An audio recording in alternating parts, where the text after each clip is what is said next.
todos unidos triunfaremos. Y mejor dedícate al periodismo. Mirá cómo te quieren anular la capacidad artística. La beta artística. No, es un gran artista, mi compañero. De expresión Nacho. Frente al mundo, ¿no? Por favor, no me hagan esto. Y ahí Noé se prende. Bueno, pero no traes la guitarra. ¿Qué pasó ahí, Noé? Adhiere, Villa consigue adhesiones, ¿viste? Vamos a las PASO. Bueno, hoy yo quería hacer una pequeña mención de dos hechos importantes porque vamos a tratar un poco eso también, ¿no? Junio tiene una significación para el peronismo de muchas cosas, pero hay dos hechos capitales, ¿no? Ahí que son el 9 de junio, los fusilamientos de 1956, y el 16 de junio de 1955, que fue el bombardeo a Plaza de Mayo. Casualmente los dos son hechos cruentos, de recuerdos tremendos, ¿no es cierto?, que hace la memoria, y que eso, por ese peso que tiene el pueblo en las grandes decisiones, no se olvida jamás, porque siempre el 9 de junio está ahí, están los actos, la movilidad, las menciones, ¿no es cierto?, de ese episodio que generó la dictadura que se implantó en 1955. Una vez que la primera etapa había terminado, el general Lonardi fue el primer hombre de ese golpe de Estado, y luego vino Aramburu Rojas, ¿no? El dúo siniestro ahí con otros personajes más siniestros aún, como Paco Manrique y otros que andaban por ahí. Entonces, el primero de ellos, el 9 de junio, fueron fusilados aquellos militares que se rebelaron contra la dictadura, y intentaron ahí con un esfuerzo notable, una entrega total, encabezados por el general Juan José Valle. Y recordemos que en ese momento iban presos a la cárcel de Las Heras, donde estaba Plaza de Las Heras, estaba la cárcel ahí, que ya no está más, y ahí cayeron desde Hugo del Carril, a quien se te ocurra, ¿no? Presos. Y luego, si bien fue anterior, el 16 de junio, a lo cual vamos a estar ahí, Nacho, presentando una nota ahora, es el bombardeo de Plaza de Mayo, que hay casi 400 muertos, por lo menos ahora los que se han contabilizado, y que recién en los últimos años empezó a tener una presencia medio semioficial importante, cuando empezaron a aparecer los documentales, algún libro mencionado, que mencionaba un raconto, ¿no es cierto?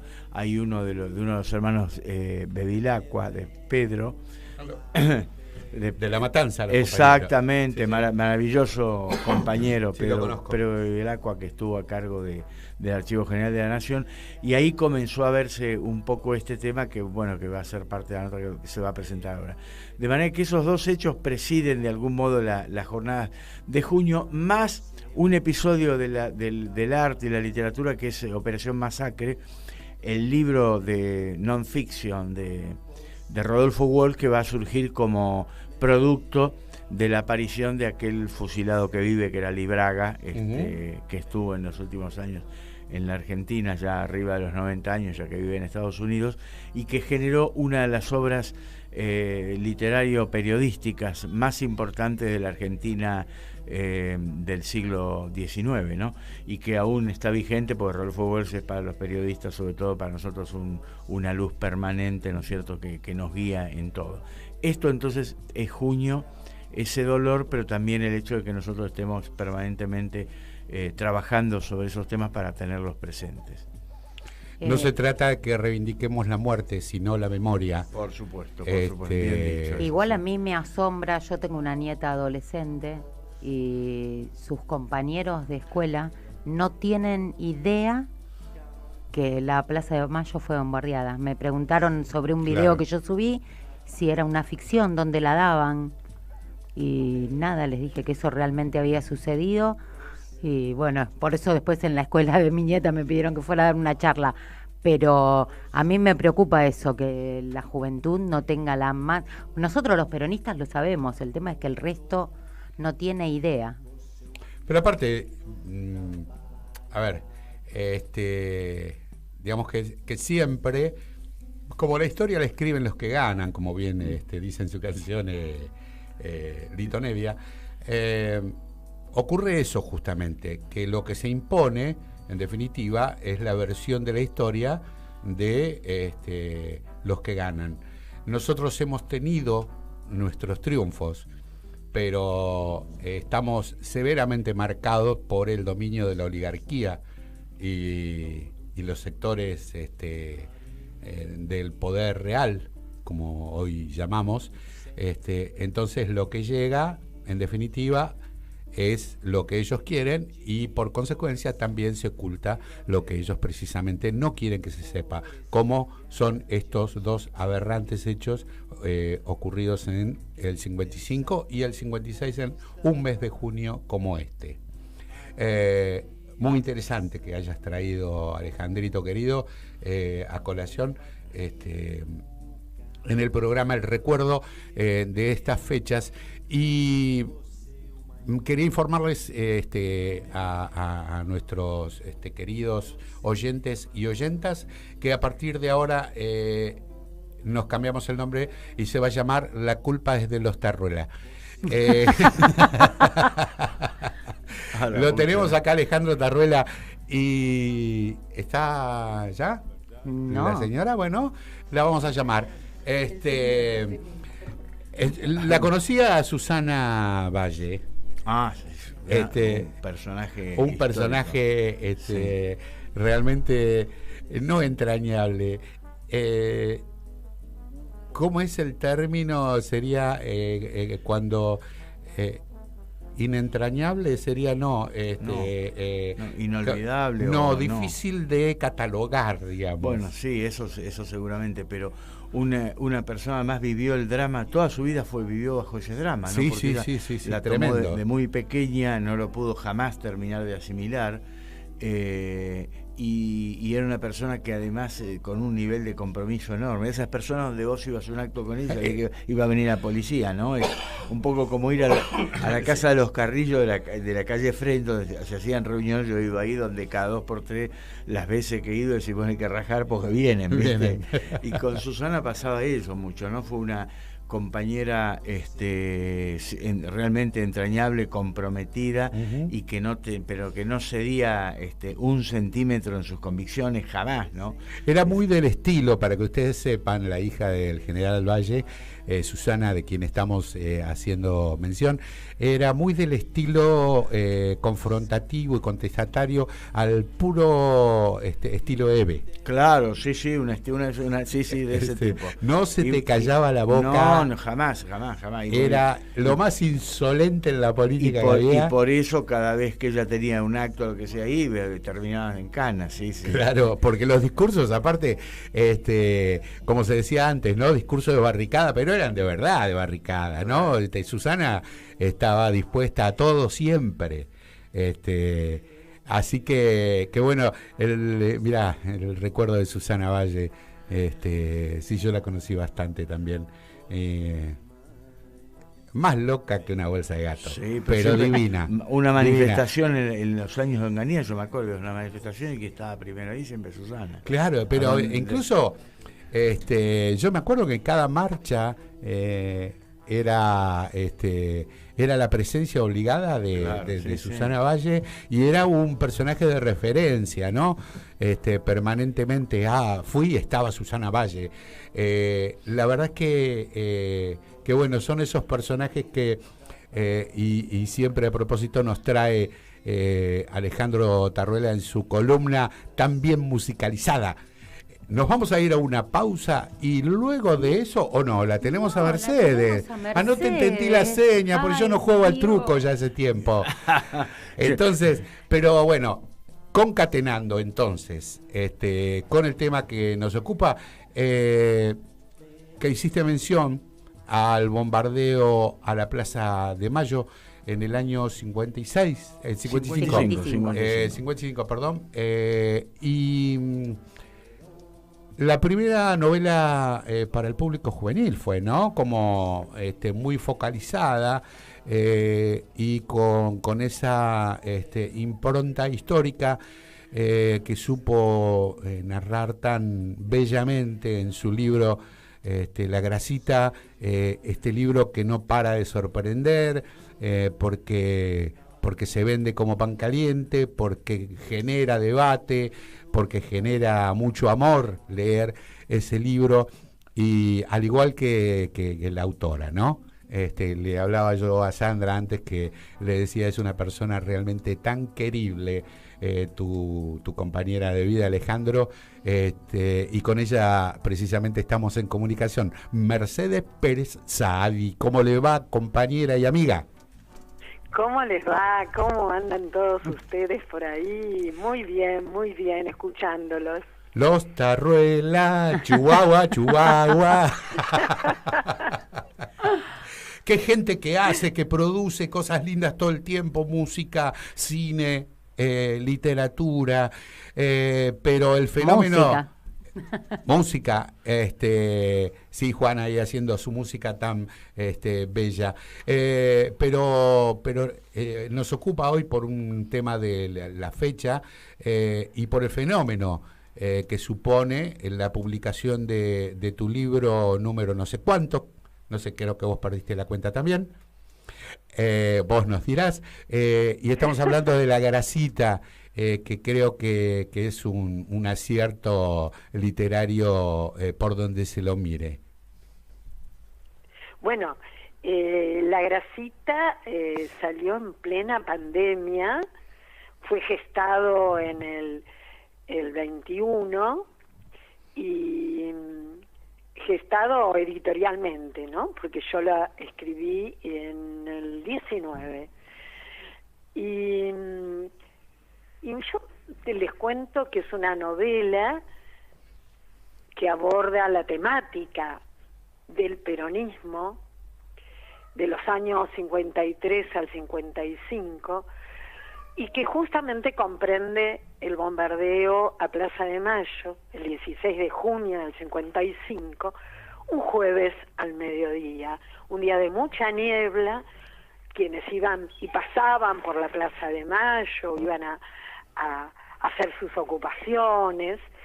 Bueno, en vez de recibir flores como se esperaba, porque hubo como una pequeña convocatoria de voz en voz, que ese día iban a llover flores de los aviones, en repudio a lo que había ocurrido el 11 de junio, que fue el Corpus Christi, que se había quemado la bandera nacional.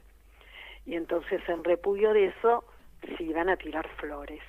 Pero en vez de flores, tiraron bombas. Y mataron cientos y cientos de personas, miles y miles de heridos. Y es un hecho silenciado, pero no olvidado. Porque, y les diré a todos los oyentes que un hecho de esa naturaleza, que es una masacre, porque recordemos que fue en época de democracia, estaba el general Perón, y bueno, es la expresión viva de los odios, y cuando los odios andan sueltos, Mario Benedetti dice, cuando los odios andan sueltos, uno ama en defensa propia. Y yo creo que hacer la novela fue un acto de amor. Y es la primera novela en literatura infantil y juvenil que aborda esa temática. Y les cuento que es la primera novela que aborda algo que tiene que ver con el peronismo, con Evita, con el bombardeo, porque si bien nosotros estamos atravesados socialmente, políticamente, ideológicamente por el peronismo, en las escuelas, con esa cuestión de no metamos la política en las escuelas, no existe, el peronismo está negado, y si algo nos identifica en nuestra vida es que el peronismo nos hace diferentes a todos los demás países. En ningún lado ocurrió lo que pasó en Argentina. Y cuento que el bombardeo a Plaza de Mayo es un hecho único en la historia universal. que un hecho, un bombardeo a la población civil por las mismas fuerzas armadas, un sector, ¿no?, de las fuerzas armadas y civiles, bombardeen a la población civil, es inédito, porque a veces se lo compara con el Guernica, y sin embargo no fueron las propias fuerzas, si bien podría haber habido convivencia entre el franquismo en aquellos años, pero no fueron las propias fuerzas españolas las que levantaron sus aviones para destruir Guernica, eran los nazis. Uh-huh. En cambio acá no, acá ocurrió un hecho inédito y sin embargo se silencia. Pero convengamos... Los hechos que se silencian, te diré que se vuelven a representar y a veces se acrecientan. ¿Qué es lo que nos pasa hoy? Claro, pero yo decía hace unos momentos que justamente la historia la escriben los que ganan. De una manera u otra nosotros hemos tenido triunfos, pero las grandes batallas, incluida la batalla cultural, sin lugar a duda la viene ganando la derecha. Vos fíjate que justamente dijiste que están silenciados, y Sandra decía que unos chicos de secundario preguntaban si no había sido una ficción simplemente lo que habían visto sobre el bombardeo. La historia no solo del peronismo, vos fíjate que esto, como dicen, la grieta la generó el peronismo. Estamos hablando de que la grieta ya existió durante la Revolución de Mayo, ¿no?, entre los de Saavedra y los que querían realmente la independencia. Unitarios y federales. Después unitarios y federales. Y la historia está siendo contada así, entonces los eventos desgraciados, tremendos que ha vivido la República Argentina en su historia son silenciados. Y por suerte tenemos escritoras y escritores, y te incluyo por supuestísimamente, igual que a tu compañero Alejandro, que tienen permanentemente la inquietud de que esto deje de ser así, porque necesitamos conocer nuestra historia, aunque después algunos dirigentes se olviden y hagan lo que les viene en gana o por conveniencia. Pero la verdad que es un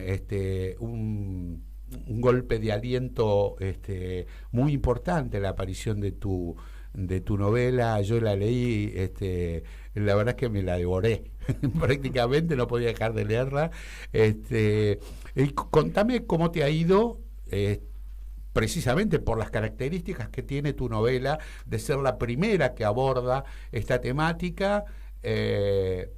Entonces, ¿cuál es el resultado, digo, en términos de la gente, ¿sí? Pero en términos editoriales también. Bueno, la recepción ha sido pero maravillosa. Desde que se editó hace 1 año y medio, ya van 3 ediciones. Impresionante eso.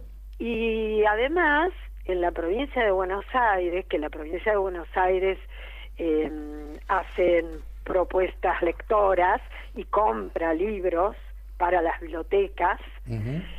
y ha hecho una compra, no voy a decir la cantidad porque no recuerdo, pero es más de 1 millón de libros para entregar a los alumnos, a las bibliotecas de las distintas escuelas, desde los 3 niveles. ¡Qué maravilla! Y ha elegido, entre otras, Uh-huh. La Grasita para formar parte de las bibliotecas de las escuelas secundarias.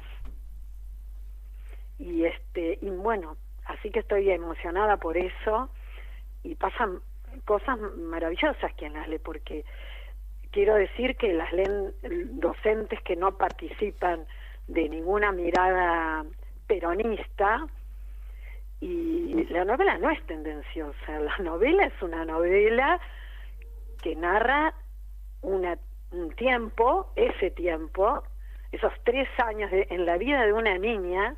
Eso te iba a preguntar, que nos contaras también un poco la historia que narra tu novela. Bueno, se llama Clarita, y Clarita es una hija de un almacenero de ramos generales en un pueblo ficcional que se llama Maizoro. Ese pueblo yo lo imaginé como un pueblo de la provincia de Buenos Aires, más precisamente Tapalqué. el pueblo que yo conozco en mi infancia, que ha sido Tapalqué, pero puse un nombre ficcional porque podía ser cualquier otro pueblo. Y bueno, y Clarita vive su preadolescencia como cualquier otra niña en esos tiempos.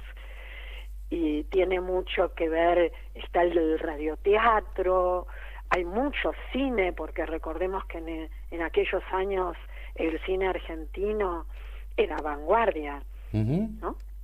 Competía con Estados Unidos, con Hollywood. Claramente. Y hay radioteatro, hay música, está el tema de la sexualidad, porque es una preadolescente, y pasan muchas cosas en un pueblo. Pero bueno, tiene una tía que viaja a Buenos Aires, porque hablando de unitarios y federales, y que somos federales, que decías vos, bueno, Dios atiende en Buenos Aires, y si alguien quería crecer y progresar tenía que venirse del pueblo a esta ciudad.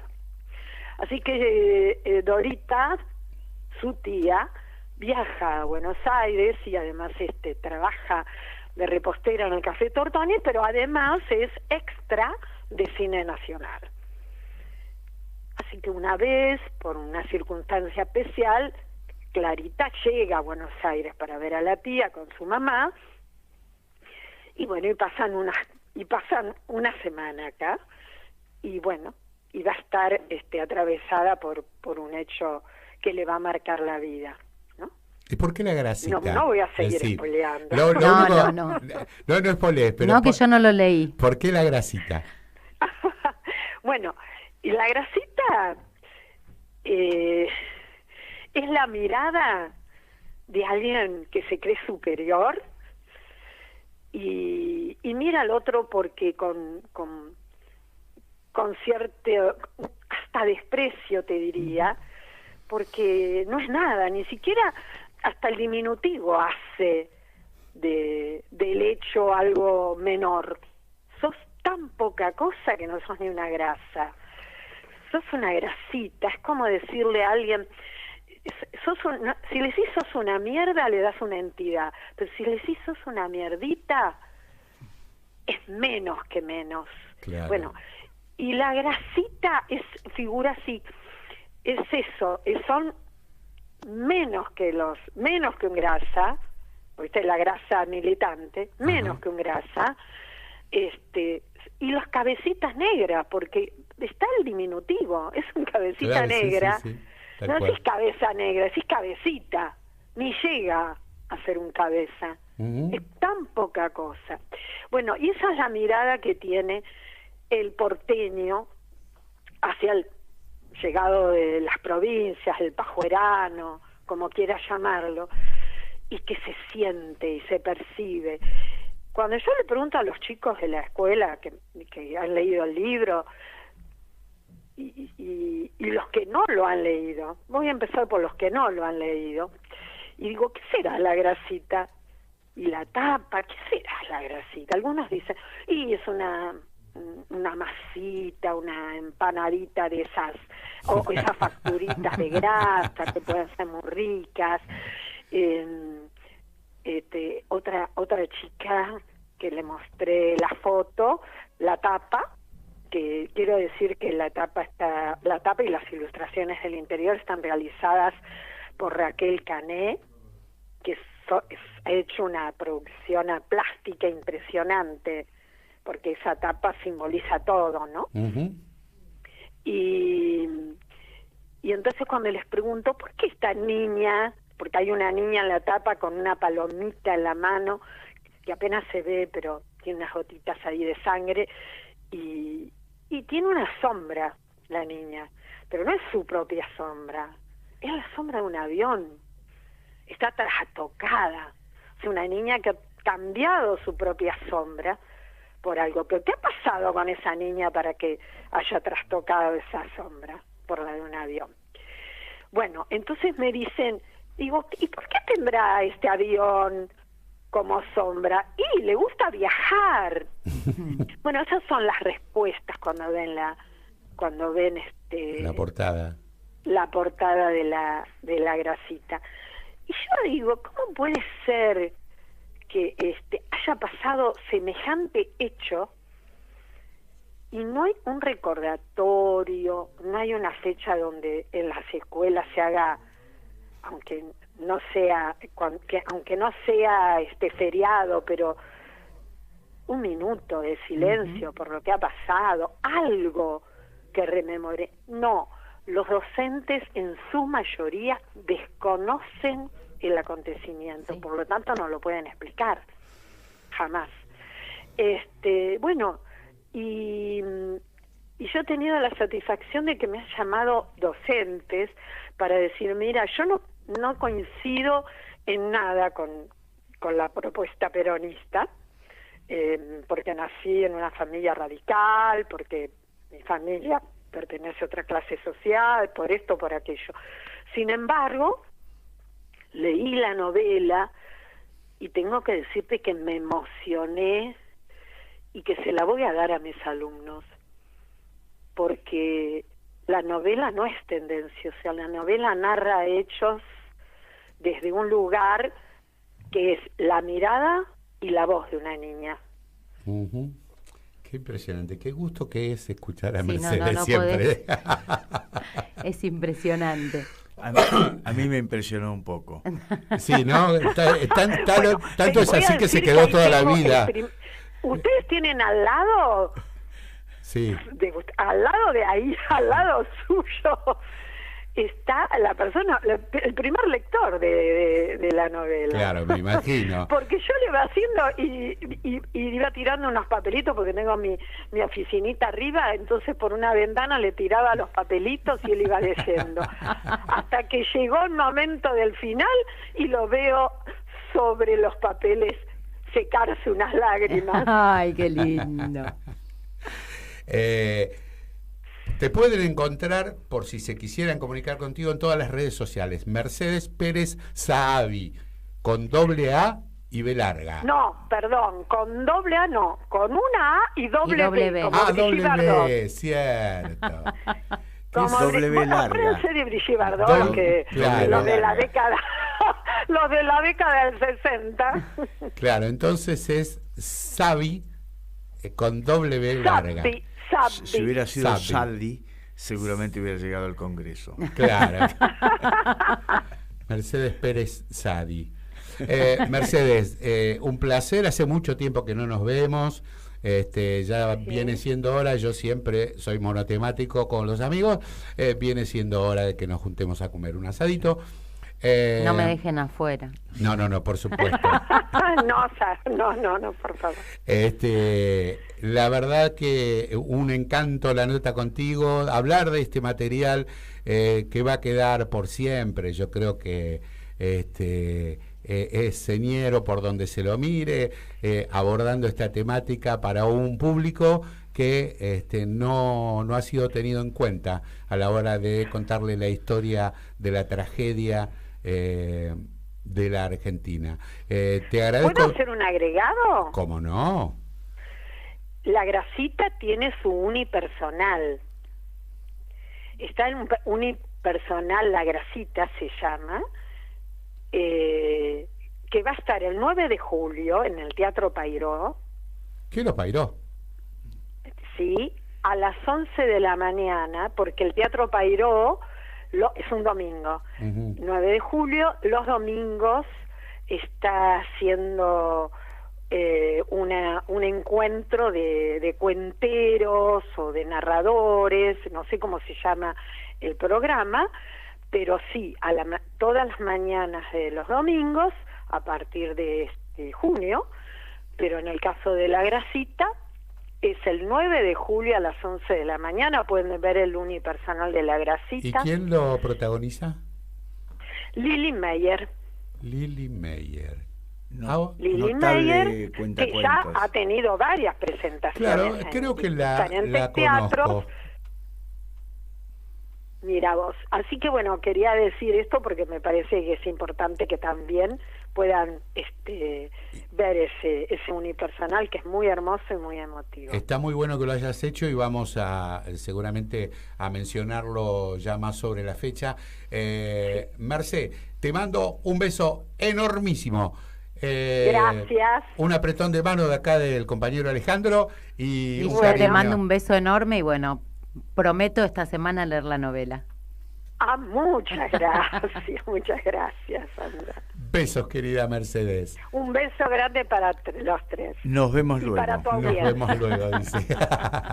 Pasaba por La culpa es del otro, Mercedes Pérez Sadi, con doble de larga. ¿Qué mandó?